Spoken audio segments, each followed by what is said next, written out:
नमस्कार मु आपणकर प्रिय मनसा आज एक वास्तव सत्य कहवाक चाहूँ बंधुगण आपण आपण को जदि कहीं भूल बुझ आपणकर कहीं निंदा करुच्छ आपण के भूल बुझते आपण को जदि ईर्षा किए करुच्छ भूल बुझते कारण से ईर्षा करुवा व्यक्ति ही से जाने जे आपण ताठू महान एवं आपण ताठू बड़ एवं भल कम किसी कर आपण ये दुनिया रे जब चेष्टा करेंगे समस्त हृदय को जितवाई केवे करें ना कारण एटी आपन कहीं बुझीपारे ना कि से मैंने निजे निजक भी बुझती ना तेणु आप चाहिए भी आप समस्त हृदय को जीति पारे ना उदाहरण स्वरूप देखो जदि आप 100 थर धरतु गोटे व्यक्ति को मुझे 100 थर साहाय्य करी आपण 99 थर आप साहाय्य करेंगे बहुत परिश्रम करेंगे आपण बहुत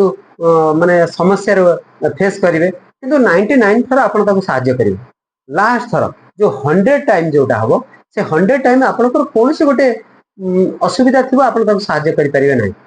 देखिए से 99 उपकार संपूर्ण भाव भूली जाओ से गोटे मात्र मन रखो जे से लोकटा को मागिली से देला ना मुझे कहली से मत साहाय्य कलानी मो पाखे ठिया कि से भाविलानी जे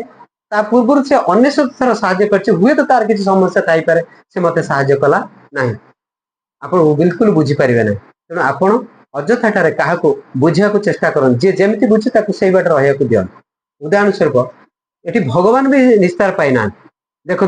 राम रामचंद्र को भी लोक छाड़ी ना वनवास जावाक पड़ी कृष्ण भली लोक जहाँ आम पूजा कर जन्म आरंभ कर मृत्यु पर्यंत से समस्या ही पड़ी से लोक हैरान कर आपण देखो गोटे ऋषि मुनि ऋषि मान को विष पियाई मारी दि जाए जो मैंने समाज उपकार करते